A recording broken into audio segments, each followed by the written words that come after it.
Bonsoir et bienvenue en ce jeudi 15 octobre 2020 et nous en sommes aujourd'hui rendus à la méditation numéro 209 dans le livre Les psaumes des temps modernes de notre ami pasteur Jean-François Denis. Et sans plus tarder, nous allons prendre et regarder ensemble le titre de ce soir. Ah, excusez-moi, on m'a pas dit que je n'avais pas le micro, j'espère que vous avez pu m'entendre. Et donc, nous en sommes rendus à la méditation numéro 209 dans le livre Les psaumes des temps modernes de notre ami pasteur Jean-François, que l'on ne présente plus. Le titre de ce soir, Semer fait mal, écoute ton optimal. Semer, c'est en fait risquer le peu que tu as, afin de jouir un jour d'une certaine multiplication qu'encore tu n'as pas. De plus, cette semence que tu as dans les champs dispersés n'est pas à l'intérieur protégée, mais à l'extérieur exposée. Face à toutes ces potentielles intempéries, cette semence, tu devras assurément la garder au prix de ta vie. Et ce, au risque même d'être mal compris par la famille, la belle famille, les enfants, la parenté, le voisinage, les gens, certains chrétiens ou même tes amis. Cet ensemencement en est un dans lequel, avec ses graines, toi aussi, tu meurs. Tu en arrives même à questionner ta valeur. Ce que les autres pourraient penser de toi te fait excessivement peur. Mais tu dois aller t'implanter dans ce sol en profondeur. Car c'est uniquement à cet endroit que tu trouveras ta saveur. Oh que oui! Cette terre en est une aride et desséchée. Tu souhaiterais apercevoir au loin cette nuée tellement tu es assoiffé. Mais sache que c'est souvent lorsque l'on s'enracine davantage que l'on est dans ce sol et par ce sol abreuvé. Par ce processus, tu en viens à être pour toujours transformé. À travers ce renouvellement, tu vois le fruit de ton labeur être récompensé et récolté. Oui, il est vrai, au milieu de ce développement, tu disparais momentanément pour être par ton Créateur enseigné. Tu en viens à perdre tous tes points de repère pour que ton ancrage soit uniquement trouvé en Dieu le Père. Semer requiert un engagement total ainsi qu'un global abandon. Semer nécessite 100% de ton temps et demande ton attention. Semer engendre certainement des marques, mais semer définit aussi ta marque. Semer, c'est s'oublier et se donner, afin que la pousse que tu as plantée soit protégée, arrosée et cultivée. Semer, c'est accepter de mourir pour se lier d'amitié avec et dans la transition de ce que signifie le verbe métamorphoser. Semer, c'est de s'éteindre et s'effacer pour qu'un nouveau moi puisse ressusciter. Semer, c'est volontairement diminuer pour que Christ en nous puisse augmenter. Semer, c'est d'apprendre à lui faire confiance au milieu de tous ces conflits et face à l'adversité. Semer oblige ton entière participation et doit définitivement être accompagné d'une certaine collaboration afin de voir naître ce qui brûle dans ton cœur à travers ta vision. Semer, c'est veiller jour et nuit pour que soit protégée cette semence d'aujourd'hui. Cette semence aujourd'hui. Semer est un investissement de temps et d'argent. Mais c'est aussi un épanouissement à travers les bénéfices de ton engagement. Semer, c'est une résilience absolue où chaque jour, malgré ton entendement, tu te lèves, fidèle au poste, en criant haut et fort, présent. Semer, c'est être motivé et continuellement pressé, sachant que pour tous tes efforts, un jour, tu seras récompensé. Apprécie cette saison de ta vie, dans laquelle actuellement, à l'autel, tu te sacrifies. Car ce moment est de mise, parce qu'au-delà de ce que tes yeux tu aperçois, elle vise premièrement à ce que de ton moi sortent toutes ces fausses assises pour faire davantage de place au toi par l'information qu'elle t'aura transmise. Décidément, l'aller fait mal. Cette lutte en est une des plus brutales. Sa bataille s'avère colossale. Mais son retour est toujours marqué par ce chant triomphal, exposant autour de nous ce résultat optimal. Son hymne de victoire est chanté et célébré à plein gosier, tellement le prix à payer fut élevé.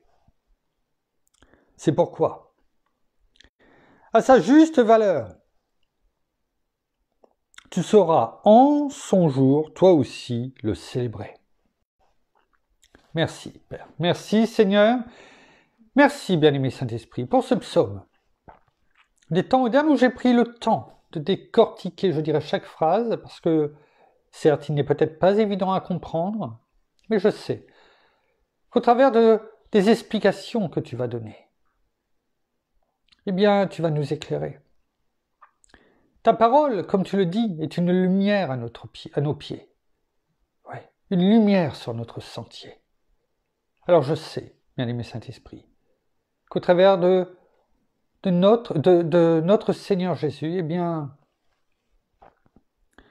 toute la lumière va nous être donnée dans ton enseignement que tu veux nous donner ce soir.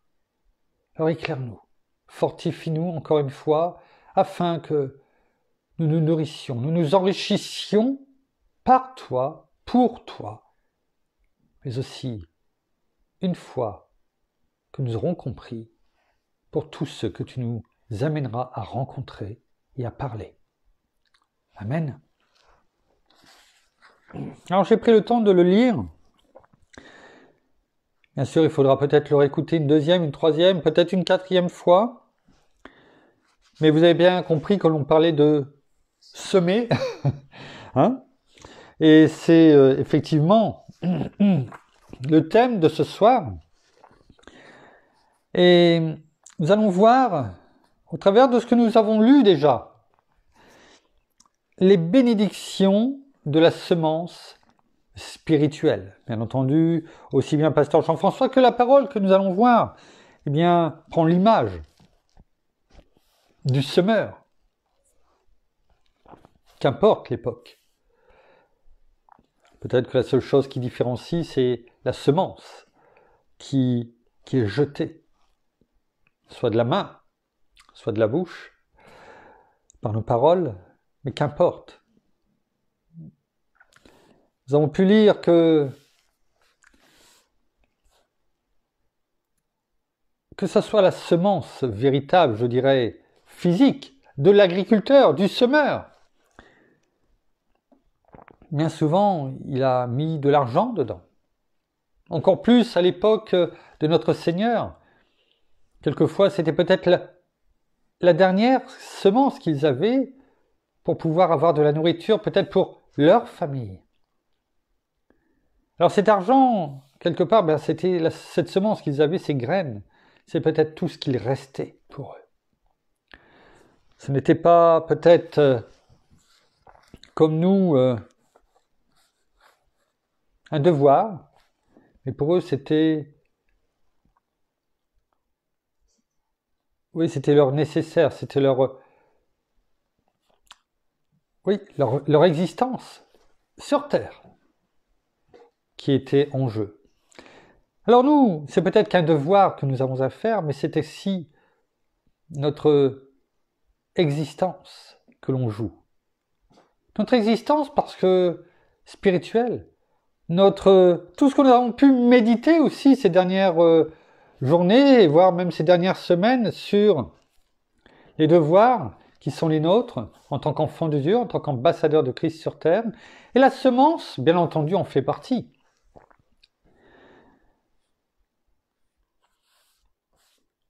Mais il faut prendre le temps. Et c'est vrai que peut-être que la récolte n'est peut-être pas facile, mais la semence, quelquefois, c'est peut-être encore plus difficile. Pourquoi ? Parce qu'on ne voit pas ce que l'on sème. On ne le voit pas encore. La seule chose, c'est l'espérance d'avoir une belle récolte. On voit des graines. On entend peut-être nos paroles. Mais on ne voit pas forcément le résultat, le fruit, entre guillemets, de cette semence. On ne sait pas ce qu'elle va donner. Et le semeur, c'est la même chose. Il jetait, il espérait. Il espérait de tout cœur. Et il espère encore aujourd'hui. Le geste du semeur, on l'appelle différemment, mais toujours le même.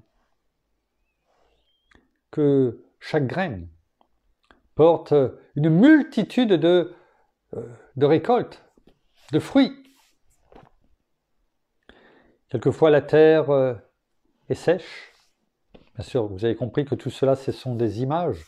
La terre est sèche pour la semence, parce qu'il n'y a peut-être pas beaucoup plu. On a pu le voir, c'est peut-être ces derniers jours, mais par rapport à l'ensemble de l'année qui vient de s'écouler, ce n'est pas suffisant. Bien sûr, il y a des endroits où il y a des inondations, mais c'est pas mieux, parce que la terre est en nez, les semences aussi, etc. Donc je parle de pluie régulière. Et la pluie qui est tombée ne suffit peut-être pas à rendre cette terre bonne pour la récolte. C'est pourquoi il est parlé dans ce que nous avons lu que quelquefois il faut que cette semence, et nous en faisons partie, nous avons déjà médité sur celle-ci, le grain de blé, que peut-être quelquefois il s'enfonce dans la terre. Parce que s'il est à la surface, du moins pas loin de la surface, il n'y a pas beaucoup d'eau. L'eau, quand elle pénètre dans la terre, elle va au fond. Et quelquefois, il va falloir que la graine s'enfonce. Oui, il fait peut-être noir. Oui, on s'éloigne peut-être de la surface du sol, mais c'est dans les profondeurs qu'elle va avoir ce qu'elle cherche, cette eau. Pourquoi on creuse pour avoir de l'eau ? Parce que c'est dans la profondeur qu'on les trouve, ce n'est pas à la surface. Et c'est l'image qui nous est donnée pour que nous aussi, eh bien, quelquefois, il va falloir que l'on creuse dans la parole de Dieu, que l'on médite, comme on le fait là, que l'on aille peut-être un peu plus en profondeur dans la présence de Dieu, que l'on s'écarte, que l'on s'enfonce dans sa présence. Mais peut-être que tout le monde ne va pas le comprendre et en s'enfonçant pour aller chercher cette eau vive que nous avons besoin, eh bien forcément nous nous écartons aussi du monde, de la surface du monde. Ce monde visible qui déraille complètement, mené par le hochet du diable. Et peut-être que certains, oui, de nos proches, ne le comprendront pas. Et notamment pendant tout ce temps de la semaille, en tout cas, eh bien, ça peut être douloureux. On peut, et sûrement même, le passer bien souvent à pleurer des larmes. Et peut-être que même ces larmes arrosent le sol dans lequel nous sommes. Finalement, ces larmes qui sortent de nous, eh bien, permettent justement que nos semences soient arrosées. On va le voir. Ça, c'est l'allée. Et il sera parsemé d'embûches, ce chemin, jusqu'à ce que nous ayons jeté toutes ces graines. Et après, il va falloir attendre patiemment. Parce que ce n'est plus de notre ressort. Tout comme le semeur qui, une fois semé, eh bien, est obligé d'attendre. Ce n'est pas lui qui arrose la pluie. Là, ce n'est pas nous qui arrosons la parole de Dieu. Ce n'est pas lui qui fait pousser les choses. Comme ce n'est pas nous qui faisons grandir les choses aussi dans le cœur des gens. Nous sommes le semeur. Alors, pasteur Jean-François nous laisse une référence ce soir, le psaume 126, versets 5 et 6, et nous allons le prendre. Psaume 126.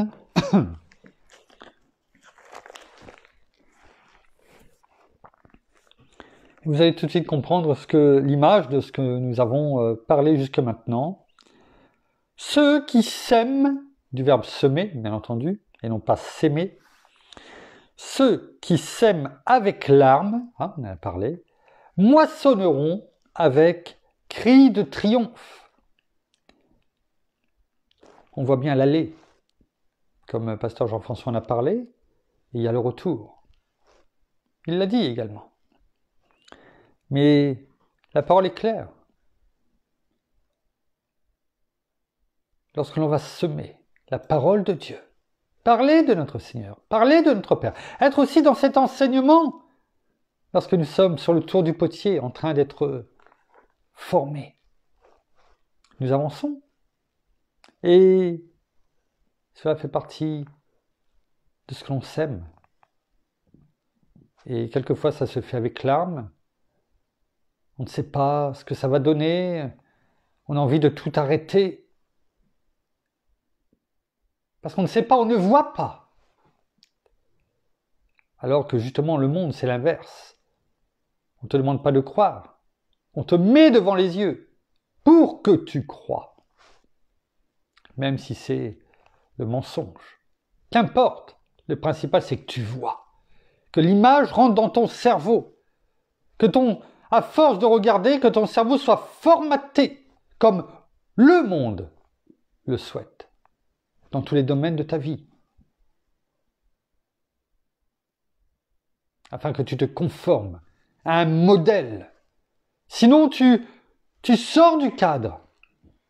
Tu sors du cadre. Mais notre Seigneur n'a jamais été dans un cadre.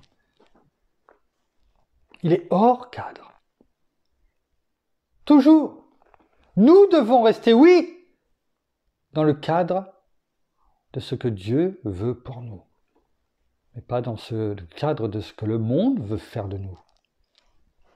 Alors oui, tout cela, va sûrement apporter des larmes. La parole est claire, Elle ne cache rien, aussi bien l'aller que le retour. Et elle ne nous dit pas, ça va être facile, tu vas voir, c'est pour certaines choses. Notre Seigneur nous a montré que pour certains, les choses sont faciles. Non pas parce que c'est nous qui le faisons, mais c'est lui qui le fait. Et il y a des moments comme la semence, eh bien, ce n'est pas facile. Combien de fois, peut-être, ça vous est arrivé de vouloir parler de notre Seigneur? Peut-être vouloir prier pour quelqu'un. Vraiment, cette envie était forte. Et au dernier moment, quelque chose vous a retenu. Qu'est-ce que vont penser les autres? Qu'est-ce que la personne va dire, va penser de moi? On va me prendre pour un fou, pour une folle. Je vais être mis à l'écart.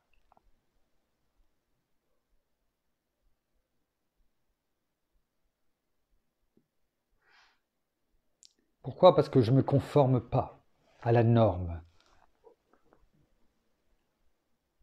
On va peut-être me dire que je suis dans une secte. Les pharisiens et le Sanhédrin ont traité notre Seigneur et tous les disciples de secte. Cette secte qui s'appelle la voie, dit la parole. Voilà ce qu'il disait. Alors oui, si c'est cela, oui. Je suis dans une secte et mon maître s'appelle Jésus. Et mon père s'appelle Dieu. Et mon meilleur ami, mon bien-aimé s'appelle le bien-aimé Saint-Esprit. Oui, dans ces cas-là, oui.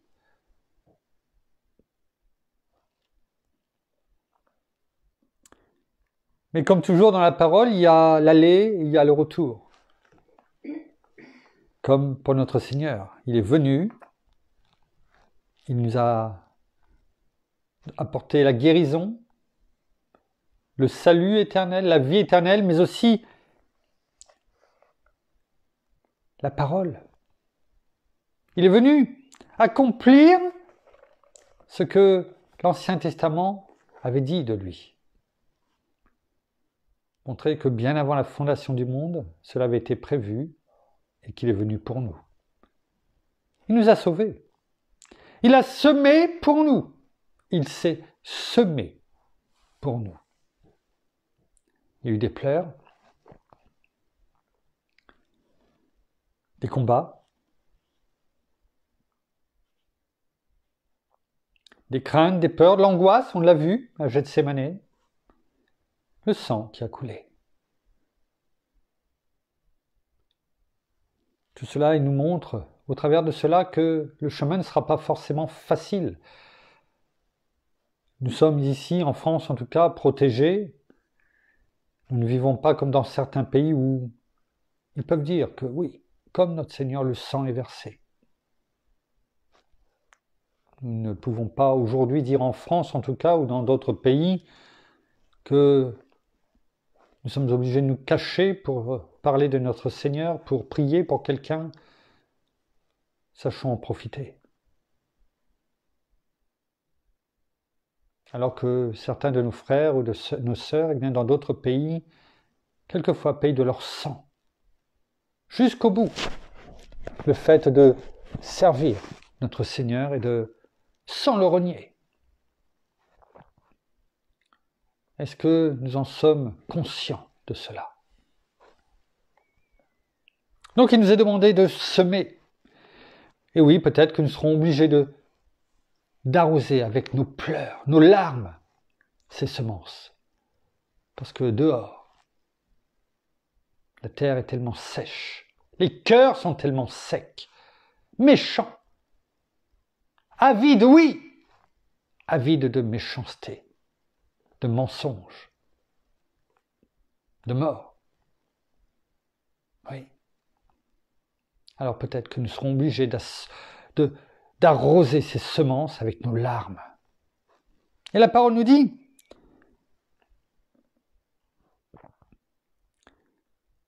s'en revient avec cri de triomphe quand il porte ses gerbes. La parole nous dit, tout ce que tu fais ne sera pas vain. Parce que même si tu pleures en portant la semence à répandre, tu vas revenir. Parce qu'il n'est pas dit, peut-être. Il dit, s'en revient. C'est une certitude, tu reviens. Avec cri de triomphe, cela me fait penser à David, lorsqu'il est revenu avec l'arche de l'Alliance. Il était tellement heureux de revenir avec. Il rapportait quelque chose de grand prix. Il dansait, il jouait de la musique, tout le monde ne l'a pas compris, on en a déjà parlé, son épouse notamment, qui trouvait que ce n'était pas la place d'un roi, mais lui il revenait avec des cris de triomphe, de joie, parce qu'il savait que derrière, on portait l'arche de l'Alliance. Nous, ça sera des semences, peut-être des multitudes d'âmes sauvées, des personnes délivrées, guéries, et qui ont entendu parler de notre Seigneur, qui ont donné leur cœur. Par nous, par d'autres, qu'importe, nous avons semé, qu'importe, le principal c'est que ces personnes soient sauvées à un moment donné de leur vie, par ces semences, et qu'elles-mêmes propagent la parole de vie et de vérité. C'est cela le principal. Même si nous n'en sommes pas forcément au courant, en tout cas de la totalité des résultats, un jour, cela nous sera compté. Et on revient quand même avec des cris de triomphe. Parce que la parole nous dit, tu vas voir finalement. Tu auras les gerbes. Donc on verra. On verra ce que toutes ces semences, ont donné comme résultat. On va les voir, les fruits. On les clairs. Merci. Merci Père. Merci Seigneur. Merci. Bien-aimé Saint-Esprit. Regardons également ce qui est écrit dans Ésaïe. Ésaïe 32, verset 20. Ésaïe 32, verset 20.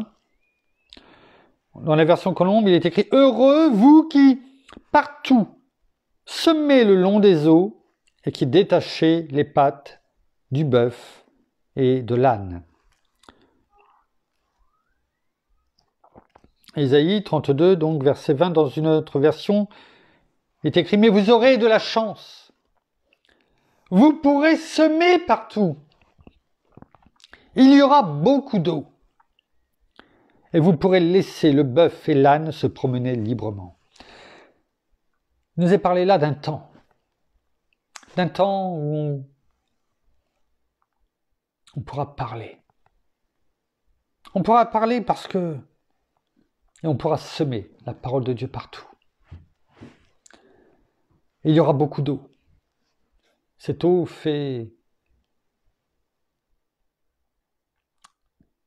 Cette eau qui nous est parlée ici, c'est le fleuve du Saint-Esprit. Oui, cette eau vive, le Saint-Esprit qui est là. À un moment donné, il y aura beaucoup d'eau. La parole nous l'a dit. Dans les derniers temps, il y aura une effusion du Saint-Esprit. Il y aura un grand réveil, comme il n'y en a jamais eu. Et on pourra parler, parce que les gens, par les circonstances, auront besoin d'entendre autre chose. Ouais. Pas toutes, pas tous, mais il y aura en tout cas cette effusion du Saint-Esprit et il y aura des cœurs qui seront prêts à entendre. On pourra semer partout. Il y aura beaucoup d'eau. Et vous pourrez laisser, comment dirais-je, excusez-moi, ça a changé de... Enfin bon. Et vous pourrez, comment dirais-je,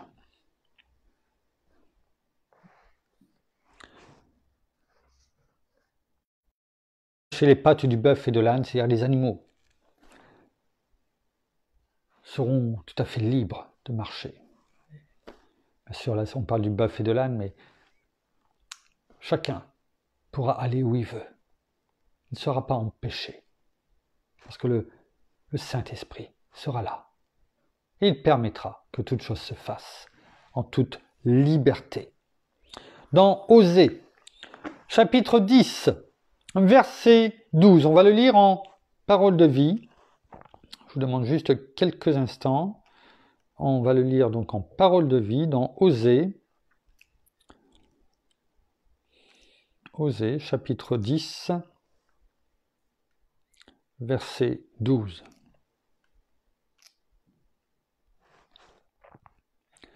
Si vous semez, parce que semer c'est une chose, oh, tout le monde peut semer. Tout le monde, et je pense que tout le monde même, sème. Il n'y a pas de jeu de mots voulu. Tout le monde sème. Mais qu'est-ce que l'on sème?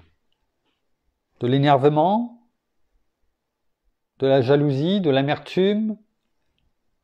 Quelles sont les graines que tu envoies? Qu'est-ce qu'elles vont donner?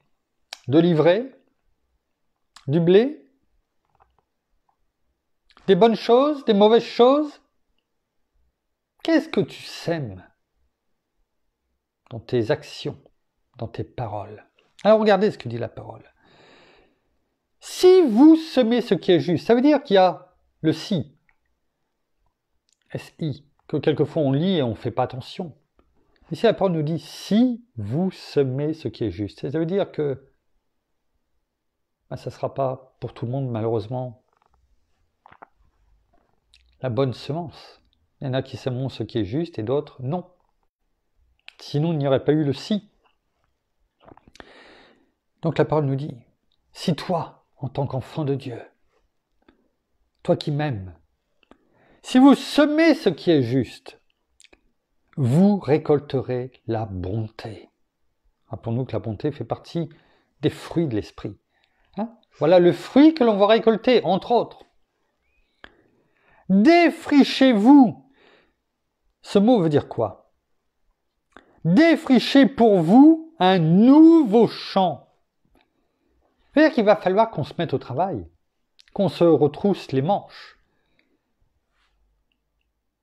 Parce qu'il va falloir défricher. Quand on défriche, ça veut dire qu'il y a des choses à retirer, des mauvaises herbes, peut-être des pierres, des cailloux. On va devoir faire face à des personnes qui ne vont pas vouloir que l'on avance, qui vont vouloir et qui vont tout faire pour nous stopper. Oh, directement ou indirectement, de façon vicieuse ou malicieuse. En tout cas, l'ennemi lui-même sera là pour nous faire trébucher sur ces pierres. Mais la parole nous dit, il va falloir se mettre au travail. Défrichez-vous, pour vous, un champ nouveau.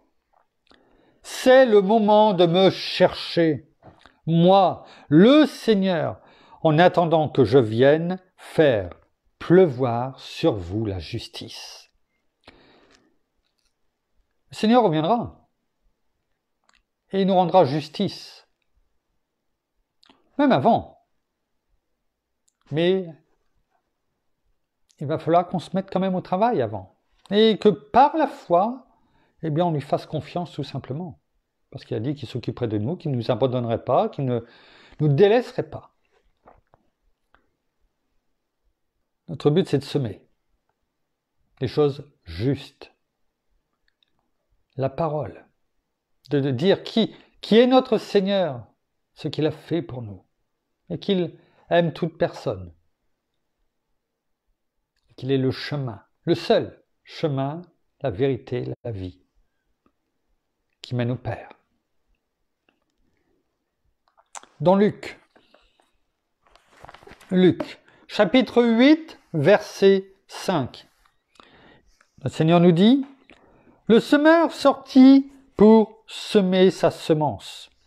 Comme il semait, une partie de la semence tomba le long du chemin. » On l'a déjà vu cela. Elle fut foulée aux pieds et les oiseaux du ciel la mangèrent. On voit le semeur qui est sur le chemin Et du chemin, peut-être, eh bien, il sème aussi dans le champ qui était tout proche. Et quand il sème, eh bien, il y a des graines qui tombent. Et ces graines, sur le chemin, eh bien, aussitôt, il est dit qu'elle fut foulée aux pieds. Et les oiseaux du ciel la mangèrent. Satan est toujours prompt à venir souffler sur ces graines, sur ces semences qui sont sur le terrain, afin que la parole ne pénètre pas dans les cœurs, qu'elle ne pénétrera nulle part. Elle n'a même pas le temps de pénétrer que Satan a déjà détourné les personnes de la parole.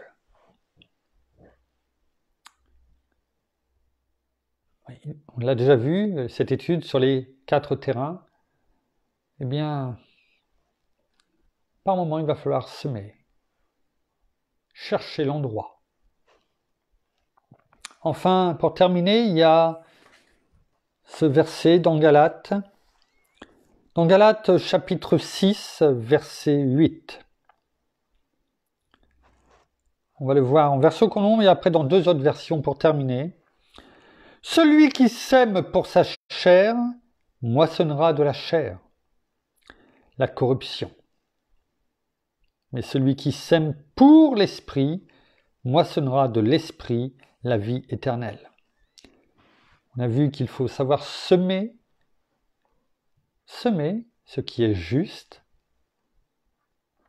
Et après, il va falloir semer, mais savoir pourquoi on le fait, et surtout pour qui. Savoir ce que l'on sème, donc la justice, ce qui est juste, la parole de Dieu, ce qui nous est demandé de dire, de témoigner, notre vie également, ce qu'il a fait pour nous. Mais le pourquoi on le fait.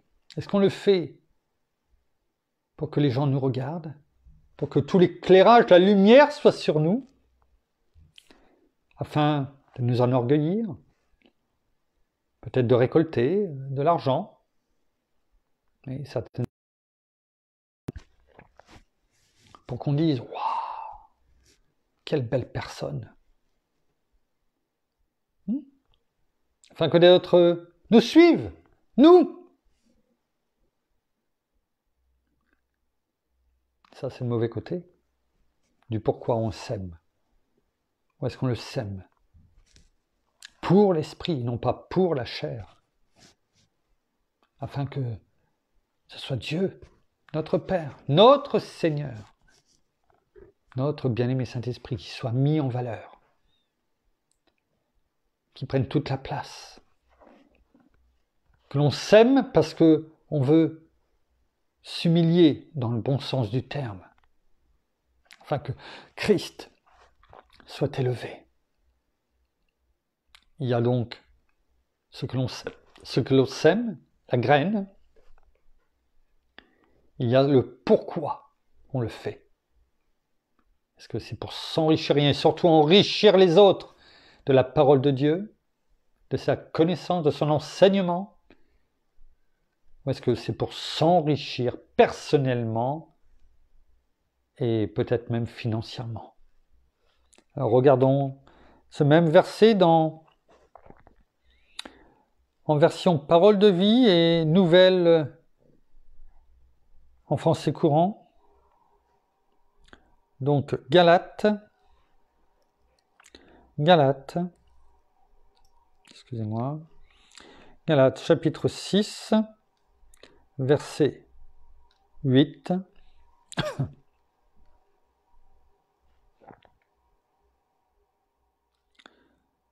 Donc en parole de vie, il est écrit « Si quelqu'un sème ce qui plaît à ses désirs, si quelqu'un sème ce qui plaît à ses désirs mauvais, vous voyez, là on parle de ses désirs, nos désirs propres, ceux charnels, ce que l'ennemi veut en tout cas, que nous semons.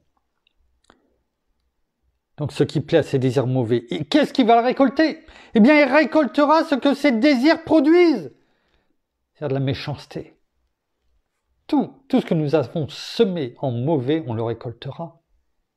C'est ça que l'on va récolter. C'est-à-dire la destruction. Voilà ce que l'on récoltera, la destruction. Mais s'il sème ce qui plaît à l'Esprit Saint, il récoltera ce que l'Esprit Saint produit, c'est-à-dire la vie avec Dieu pour toujours. Alors, le choix est facile. Vous avez d'un côté la destruction et d'un côté la vie avec Dieu pour toujours.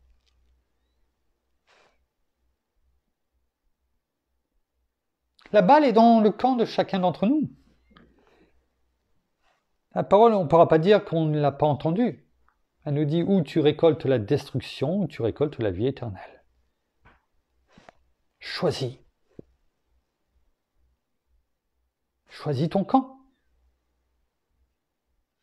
Et quand tu vas semer, fais attention à ce que tu sèmes, parce que maintenant tu sais ce que tu vas récolter. Enfin, en Nouvelle Français courant, il est écrit « Si une personne sème en suivant ses propres penchants », oh, on peut aimer des choses du monde. Je n'ai pas dit que c'était facile, le Seigneur nous l'a dit. Mais il ne faut pas semer en suivant ses propres penchants. Non. Parce que la récolte qu'elle en aura sera la mort. Parce que si tu sèmes avec tes propres penchants, tu sèmes quelque part le péché. Et le salaire du péché, c'est la mort. Mais si elle sème ce qui plaît à l'Esprit Saint, la récolte qu'elle en aura sera la vie éternelle. Alors la question est posée, comme le dit souvent Pasteur Jean-François, je ne fais juste que poser une question. Cette question, la réponse nous a été donnée. Et ceci depuis bien longtemps. Parce que même dans Deutéronome, la parole nous dit, je mets 2 chemins devant toi, la vie et la mort, la bénédiction et la malédiction. Choisis la vie. Eh bien là, c'est la même chose dans la semence, vous voyez, les choses se répètent dans le bon sens et revient afin que nous ayons régulièrement ce rappel du choix que nous avons dans nos vies. Oui, la parole est claire, elle nous donne des ordres. Après, à nous de les suivre ou de ne pas les suivre. Mais en tout cas, la parole, on ne pourra pas dire qu'elle ne nous dit pas ce que l'on va récolter en fonction de ce que l'on va semer. Semons la vie, semons ce qui est juste, ne semons pas par rapport à nos propres penchants et nous récolterons la vie éternelle au lieu de la destruction et de la mort. Merci Père, merci Seigneur, merci bien-aimé Saint-Esprit. Nous terminons par la prière. Oh Seigneur, merci encore ce soir de ce que tu nous as révélé, de ce que tu nous as montré. Ouvre nos cœurs, touche nos cœurs afin que nous soyons puissamment, vraiment renouvelés, afin de pouvoir vraiment être ces semeurs que tu demandes que nous soyons, non seulement dans nos familles, mais aussi près de nos proches, près des personnes aussi que nous côtoyons chaque jour, celles que nous voyons dans notre travail, dans notre vie quotidienne, dans nos transports. Oui, soyons vraiment ces semeurs qui sont là pour semer la vérité, pour semer la vie comme nous l'avons entendu. Semons aussi ces paroles d'amour, mais aussi de bonté et de bienveillance comme tu nous le demandes, de justice aussi. Oui, nous voulons vraiment continuer, aller de l'avant et faire ce que tu nous demandes de faire, Père, et vraiment d'être là pour toi et avec toi à chaque moment de nos vies, afin que nous portions ce fruit que tu nous demandes de porter, que nous ne soyons pas des enfants stériles, des personnes qui ne vont pas de l'avant, qui n'œuvrent pas pour toi, pour ce que tu nous demandes de faire, mais que nous allions de l'avant, non seulement pour nous, mais aussi pour toutes ces personnes que nous allons toucher, pas nous, mais toi, à travers nous. Que nous soyons, oui, ces bouches que tu nous demandes d'être, que nous ne taisions jamais et que nous déclarions et nous proclamions ton nom, Seigneur Jésus, ta victoire et tes louanges, tes bienfaits, ta bienveillance et ton amour à toutes les personnes que nous côtoyons tous les jours de notre vie.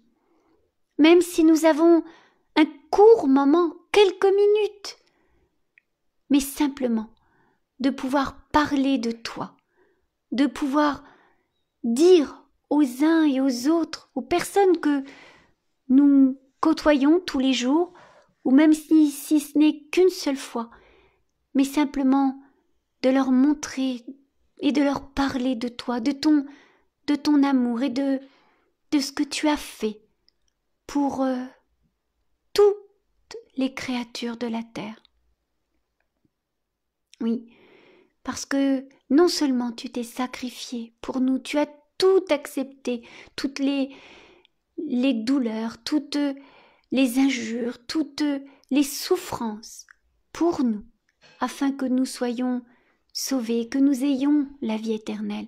Alors oui, nous le savons, tu es vivant et proclamons, oui, cette joie que tu es vivant, vivant non seulement en nous, mais parmi nous et par ce monde. Mais sachons vraiment le montrer et sachons vraiment semer cette parole d'amour que tu nous as surtout laissée dans ce commandement qui est de nous aimer les uns les autres. Alors oui, proclamons, déclarons ton nom, Seigneur Jésus, qui est grand et qui est au-dessus de tous les noms, mais aussi ta justice, ta vérité et ton amour. Soyez tous abondamment bénis dans le nom de Jésus. Amen.